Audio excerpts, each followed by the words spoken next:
Hello, I'm Dr. Mark Odell. Welcome to the Master Series. I'm delighted to have you here, where we're going to be talking about things related to Christianity, counseling, and culture. One, two, all three perhaps. In our show today, we're going to be talking about a specific area of effective communication, the topic of love languages. And joining me today is a guest that has a lot to offer, Laura Rhodes. She has a Master's of Divinity in Biblical Studies. She is a wife of many years, a mother of several children.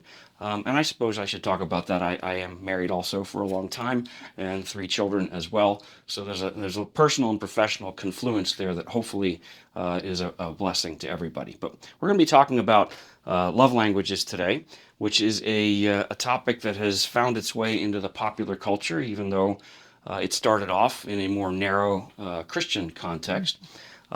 Backing up just a little bit, effective communication is essential in good relationships. I'm sure that you can comment on that from your own experience. In fact, please feel free, whatever comes to mind about that. Communication, my favorite line about communication is, it is not an art, it is not a science, it's a miracle.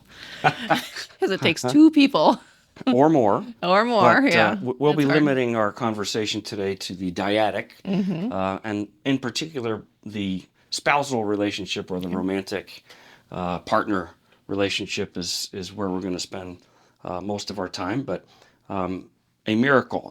The miracle involves taking an intention, a message, finding a way from the sender's perspective to encode it, and then send it over to the receiver, who hopefully then will be able to decode it properly. So message sent is message received, and we have effective communication.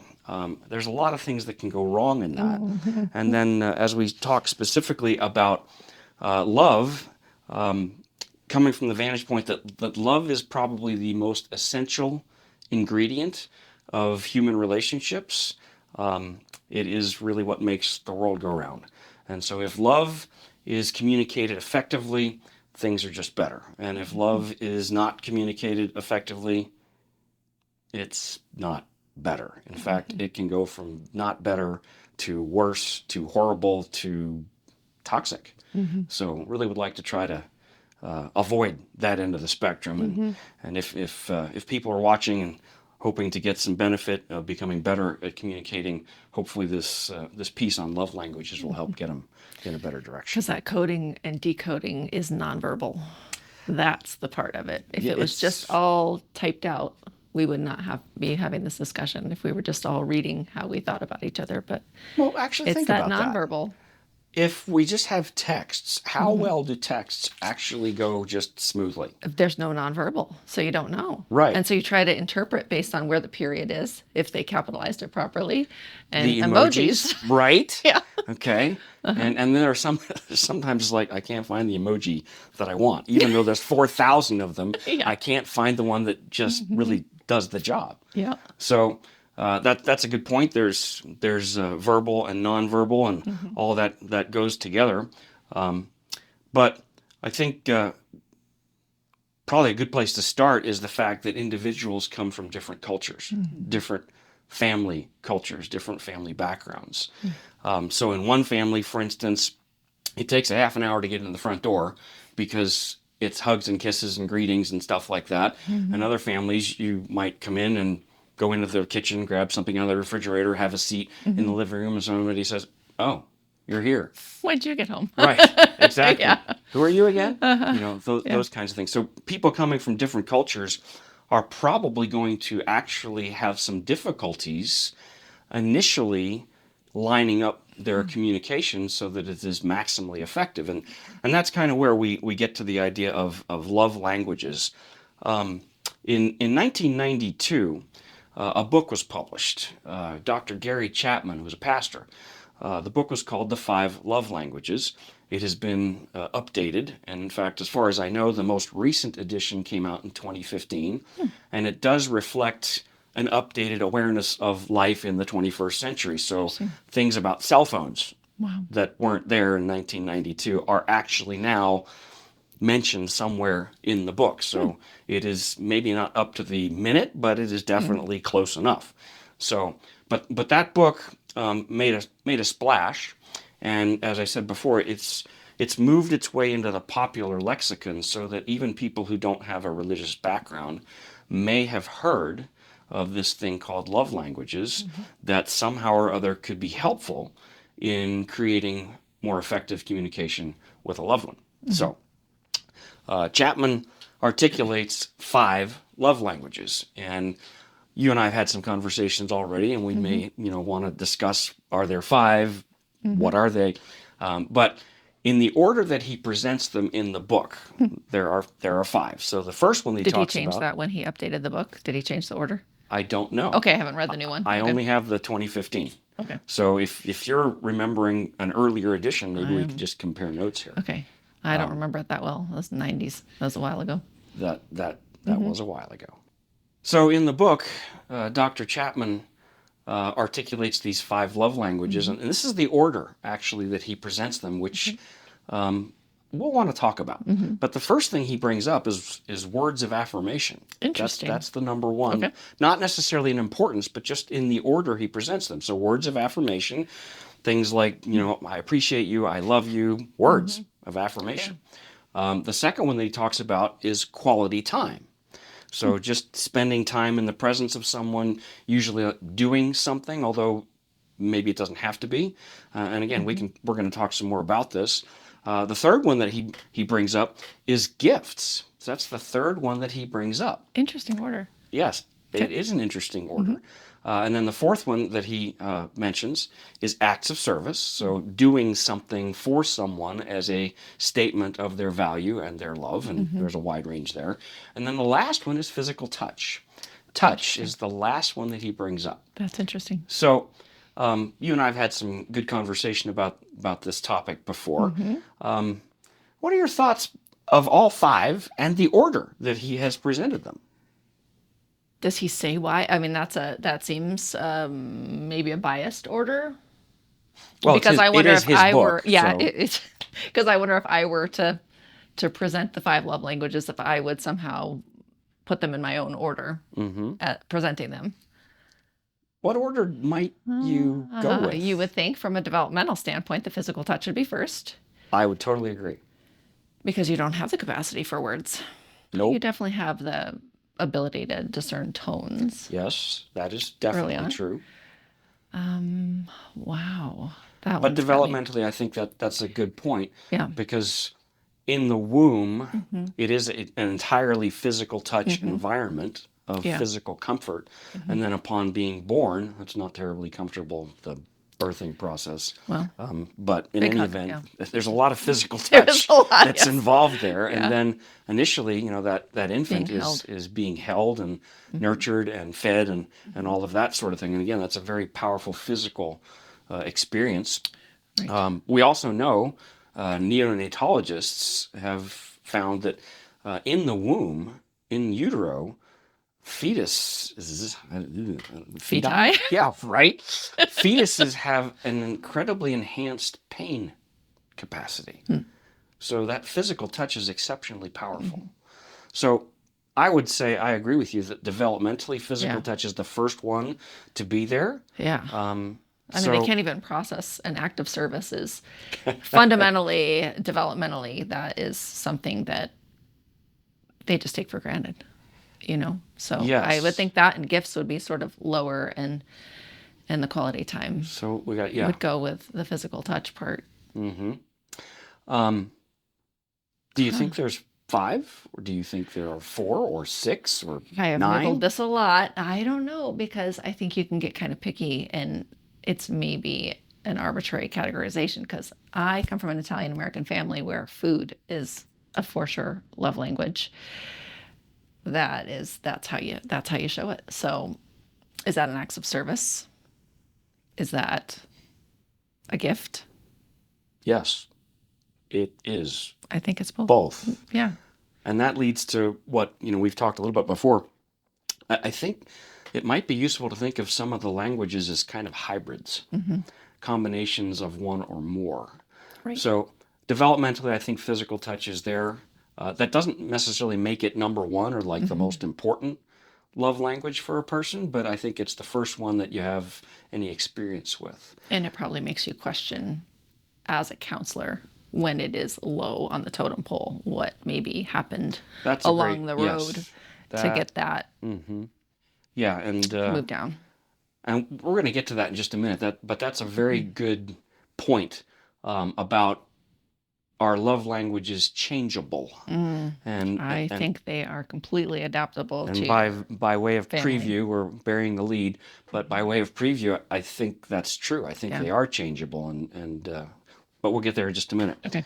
So I think again, from a developmental perspective, physical touch is going to be the one that gets started, and then I think you move to what I would call directly personal expressions of love.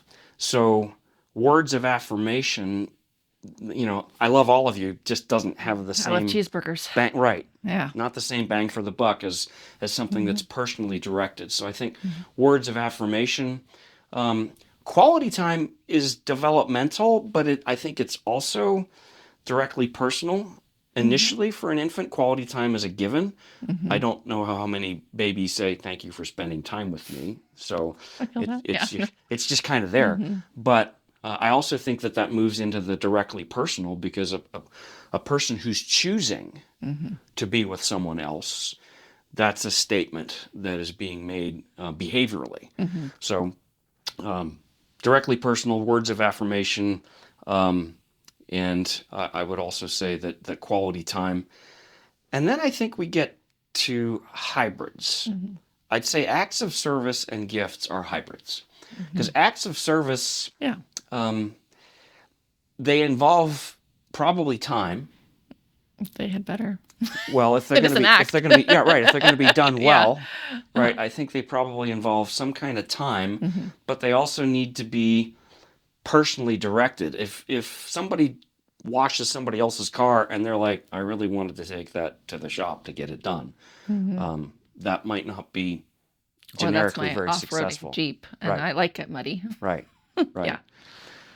I think very much that gifts are not a love language. I really think that they're I think it a is. I think when you look at it from the hybrid standpoint, yeah, it it's a is hybrid. because I went to the store. Right. I know the person that I buy this gift for. I think it through. I go through many steps to curate this thing that I offer. Yeah. But I that's think built that's an but that's act. built on time and an act of service. If I just hit the intercom button and tell the person working for me, order some flowers, I don't care for whatever, send some chocolates, I don't know that quite has the same value. And again, I think we need to go back to the basic idea. Effectively communicating a message of honor, love, value, priority. And an act of service even can be poorly done. Yeah, but I should get some credit for it, right? I mean, I did make you Yeah. some coffee. It's the Yeah. coffee I don't like. It was spoiled. It was cold. Yeah. So I think probably I would say there are four main love languages. And I could even hedge a little bit on acts, but Oh, see, that one hits me because that's my love. That's one of my love languages that is that's important good to though. me. But that could be really good because Yeah. you're multi-talented in a way. But that does come back to the question you asked a few minutes ago. Can they be changed? And if they can be changed, what kinds of things change them? For instance, if we start off with an assumption, and I think it's a good assumption, that we have a kind of a pre-wired, built-in set of order or order of preference. And I do think it's worth noting that, at least in my experience, and I don't know what yours has been, but in my experience, most people have one, maybe two of the languages, and for argument's sake, five. One or two that really count the most, usually one that's just like the biggest bang for the buck. And then there's usually one of the five that is like, nice, thanks, but doesn't really do a whole lot. And then the other three, they matter and they're good, but they're not as powerful. So, I think probably most people have an order preference that they start off with, and then life happens, and things could change Yeah. in positive or negative ways. What's your experience with that been? So developmentally, I would say that that can definitely happen because somebody can have a pre-wired way of coming into the world, and if that is never given to them, they can say, okay, well, that is less important. And so I would say I came from definitely a nuclear family that was strongly independent, some good space bubbles. Like it was just go, go, go. And I was alone a lot. So quality time couldn't be important. And so that is how I developed my acts of service muscle, because how do you show people that you love them if they're not there? That's a really good If you're at question. home alone all day, what do? Well, you make their bed. You clean their bathroom. You do the things. You do the laundry. You have socks. You're loved. Look, I did something. Hoping that you somehow garner some sort Some of kind of recognition? recognition and acceptance. Yes. So, I think you do. And so I think you learn to sort of say, okay, well, these are maybe less important. Physical touch is not going to happen, and quality time is not going to happen. So I will make you a craft, and you will so have a gift when, it's like as a kid, bloom where you're planted. you do what If you have been, you work right. with what you've been given. Okay. I think that is absolutely accurate. Does that mean it goes away? No, not necessarily. I had a puppy as a kid who I was allowed to brush, and I was supposed to take care of her. And it was like, oh, I had a buddy. I had someone to hang out with. Was that a physical touch experience for you? Yes, it was. And quality time. She was my shadow. So even if you weren't getting that in human relationships as much as perhaps you would have Yep. wanted, you did find it someplace else, which actually that raises a little bit of a rabbit trail, but pets, certain kinds of, a snake, probably not the same as Can a spend dog. quality time with it, but I'm not sure doing what. do you want to? Yeah. Right.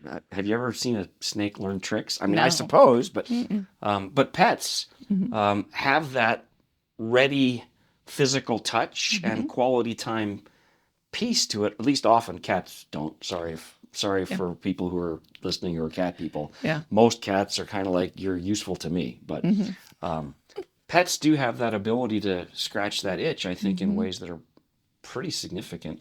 And if there's a deficit, and I use that carefully, but if there's a deficit, I mean, if we think in terms of love being expressed in like relational calories, and you have a nutritional need, or a person has a nutritional need of 2,000 emotional calories every day, and they get 50 in physical touch, and 50 in quality time, and 50 in words of affirmation, and 2 in gifts, acts is going to be like the thing.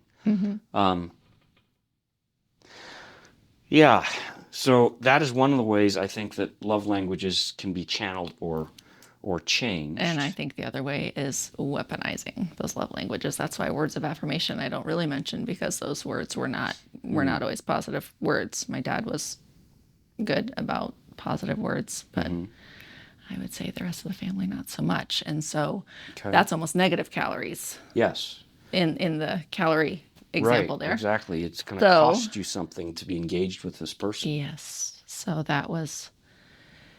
So under conditions of abuse, I mean, it's one thing to have like negative interactions that, and for the purposes of discussion, I'd say they're not terribly pleasant, but they're not abusive. Detrimental, yeah. So let's go back to physical touch. You're a child growing up in a family, and you are being physically beaten. Yeah. Let's say that love language is the one that you have as number one, starting off. That's going to go to the bottom of the list really, really quickly. And I have seen many people just kind of like turn off. I no longer need physical touch. I don't want physical touch. And in those moments where physical touch may make sense, like a sexual encounter, it's not the same kind of an experience for someone for whom physical touch doesn't have all of the negative associations with it. Similarly with words, if you're told you're not good for anything, you're stupid, you're lazy, all of that, Even if words are important for you in a nutritional sense, it's sort of like, I don't eat that stuff Yeah. because that's just killing me. Yeah. So I think, unfortunately, people sometimes have love languages truncated or amputated, which is interesting too, because if they enter into a relationship context where new possibilities are there, maybe those love languages could be reactivated. Oh, they can, yeah. But it's probably not going to be quick or easy. And it takes intentional work, I think, to be able to flip that switch back on. On both people's part. Yeah, exactly. Coding and decoding. Yes. So it could be as straightforward as, I'd like to, give you a hug. Is that okay? And a person whose maybe physical touch has been damaged, they might really appreciate the sense of choice that they're being given. It's an invitation that they could say thank you, but no. And maybe that doesn't turn out as a negative in the relationship. Yeah. So love languages can be changed in both directions. Do you know anybody, or can you think of any situations where, you've seen it go one way or the other, where someone did bloom back into something that had been a desert? I feel like I have bloomed back into a desert, or no, other way around. Whoops. Strike that. Not a Freudian slip. So we're just going to say, not in this case. Not in this case, no. Okay. I have bloomed for sure. I have found that quality time is still very important, and I still every now and then need to look at my husband and say, I'm not annoying you, am I? and he will assure me for sure, no, I enjoy spending time with you. And it's like, okay, well, thank you. I probably needed to hear that again. I'm sorry. And so, yeah, that for sure. I think intentional work can be done. Just like acts of service is still really important to me. Yes. And he did not come from a family where that was maybe valued as nearly as much as I had to value it. And so when he unloads a dishwasher, I look at him and say, I receive that as love. That lands for me. And it's weird that would. And you use words to say so. Oh, yes. Yep. Okay. And if your husband has a words of affirmation value there, it's kind of like going back to what you said before. You showed love and a desire to be recognized by making somebody's bed. But if they didn't make your bed in return or do an act of service in return, that suggests some sort of an exchange in different currencies. I just wanted acceptance. I wanted to be allowed to live in that house and not be annoyed. Or annoying, perceived as annoyed. Okay. Yeah, so that was just me trying to earn space in the world. Raises another question that I'd love to get your thoughts on. My experience has been that there are some people who hear and speak differently. So someone might receive acts of service very thankfully. I mean, that really hits. Yeah. But they don't do acts of service. Yeah. What do you think that's about? I think it's about that not valuing it quite as much as the other person. It's like a gift. Some people are like, oh, thanks. And that's it. Even though the person clearly spent all the time and curated the thing, it's just not important. And that's okay, because again, the person showing the love, I don't know if it always has to be received necessarily. Well, effective communication. That's true. If someone gives a message of love that's supposed to have 500 calories in it, and the receiver's like 50 calories, that strikes me as being a potential problem. Yeah, but again, with the intentional, like I did this because. Right. Yeah.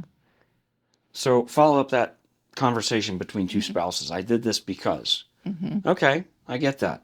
I still would rather you do this instead. Where does that go? That doesn't go well. but an opportunity for growth. For sure. Yep, that's that recognition. So a person says, I'm just not a huggy person. And yet, if it's important for the other person. Right. But how do we maybe help them meet in the middle? I mean, as parents especially, I remember a guy I worked with many years ago who became very agitated in session when I was suggesting that he tell his children that they were valuable to him, that he loved them, Oh, that he wow. saw a good thing. I don't do that. I don't do that. Why Yeah. not? Because I don't do that. Yeah. And it was really hard to get him to move out of his own personal discomfort to be able to consider that that might really be important, like seriously important for Yeah. his kids. Maybe oversimplified, but I think sometimes people are kind of like, I like the love languages I speak. I don't need to learn another language. This is perfectly fine. It's not going to Right, change. I'm not going to change. But we have to change in relationships. We have to adapt to each other. If we want to make them Effective. good. Yeah. Yeah. Unfortunately, I think sometimes the want to. And I think that goes back to always being curious about your spouse. Like, oh, really? That speaks to you? Huh. I hadn't thought of that. I'm going to work on that. I'm going to try to work on that because that just doesn't land for me, but maybe it does for you. Right. I got to work on that. That's good. Better than that lands for you? Weirdo. What's wrong with you? Exactly. Yeah. Right. Okay. Well, that takes us in the direction of wanting to become better when we're mismatched. Because, like I said, there are some people whose number one, somebody else's number four, number two is number five. How do we help people become multilingual when they have a mismatched set of preferences? By teaching intentionality. Teaching them Like to maybe speak a language. Duolingo for relationships. Well, like maybe taking the inventory in the book Yeah. to gain knowledge about what the other person is, as well as what I am. One thing that I think is interesting about the inventory in the book, because there's a questionnaire in the book, and you answer these questions. They're presented in a way that I think is actually a little difficult, because the way they're worded is as a hypothetical. Oh. And would you rather this or that? But if you're in an actual relationship and that's the context you're living in, you might find yourself going, well, I'd rather this, but that's not in the cards. So that again, that strikes me as being a place where maybe further dialogue really could be helpful. So it's like if two people are married and spouse A is answering the inventory hypothetically, but knowing that spouse B isn't in that same space, it could be, and again, this is where it gets uncomfortable. I know you're really good at acts of service. It would mean a lot to me if, well, I don't want you to get rid of acts of service. It would mean a lot to me, though, if you spoke more, if you spoke to me more about appreciation or admiration or things like that, or even I just would like to spend more time with you. And can you consider making an adjustment like that for me and for the sake of our relationship? That's actually pretty bold. And you're really exposing yourself to possible rejection Super from your spouse. risky. Yes. Yeah. Because what do you do if you've taken that risk and I your don't spouse really is wanna like, do that. No. Yeah. Sorry, and maybe not even sorry. Are you really asking that of me? Come on. Don't you see how hard I work already, or things like that? So this does come down to a question of the heart. If you want to make a relationship better, you have to be willing to get outside of your established comfort zones. Do the work. You've got to do the work. And you have to accept the risk, as well as the certainty that there will be bumps and bruises and dropped balls and skinned knees along the way. Which again goes back to the idea of having a soft heart that says, I still value you, even if you're difficult. I choose you. I choose I you. chose you, and I choose you. That's good, right there. I chose you in the past. I'm choosing you now, and I will choose you tomorrow. Yes. That's kind of an updated marriage vow. Yeah. Yeah. And that's where love is an action. Love It's is not an this action. gushy feeling. It's So more than a feeling. my question is, where does respect land with this? Sometimes men are like, I don't really care about all this gushy love stuff. I want to be respected. That is a great question. And it probably does deserve its own Does it? its Yeah. own discussion, because I'm thinking, okay, so the 5 Love Languages is a very popular book. There's Yeah. another one, Love and Respect. Yes. Where I have read that one too. Okay, so Yeah. that's probably going to be another one for us to take Sometimes on. the love falls on deaf ears when there's no respect. So Right. Yeah, that's a very good point. Okay, so to sum up here, I think we're trying to highlight making effective communication, especially love, a better thing for people. And you've made a couple of really good points about the intentionality of it, and I just would love to have you kind of summarize that again from the perspective of somebody who's been doing it for a long time. I think it is intentional. I think just like I'm learning Italian on the side. Boy, I have to practice that every day. I mean, Duolingo does not let you go for very long without practicing it. And I think communication in marriage is the same way, especially love languages. I think that is very important to reset, get on the same page, communicate. Yes, I received that as love, or, oh, that was, however you want to say that without it feeling wooden. But that choosing, I chose you, I choose you now, and I choose a future with you idea. Yeah. Get out of your comfort zone. You have to. Be willing to try to meet somebody a little bit further away from yourself than you might initially go. Yeah. So, pop quiz. Uh-oh. Okay. And for the people watching. Okay. The Princess Bride. Oh, okay. As you wish. What is that? What love language is that? Oh, man. That's acts of service. He's going to do whatever she wants. Yeah, I think that's what it is. But as the narrator said, whenever Wesley said, as you wish, he really was saying, I love you.